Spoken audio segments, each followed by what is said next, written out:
السلام عليكم ورحمة الله وبركاته وإذن السلام والله مeel kasto adduunka ka joogtaan waa walaashin ubax warsame mar kale iyo taladii talaadada wiigan waxaan rabaa inaan kusoo qaato arrinta ah su-aal shalay dhan aan dadka isweydiinaynay maxay tahay sababta dumarku aysan qayb uga ahaan karin oo ay ragga ugaga hor istaagan yihiin in masaajidka taladiisa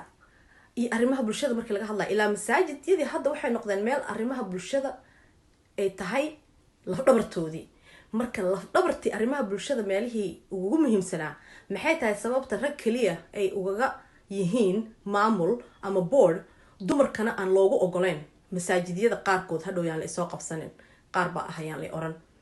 dumarka dhibaatooyinka ugu badan iyo caruurta ayay haystaan wadamadan aan joogno meesha go'aamadooda lagu gaarayo sababta aysan haweenka miiskaas u fadhiisan karin maxay tahay su-aashaas isweydiiya arrintaas in laga hadlaa loo baahan yahay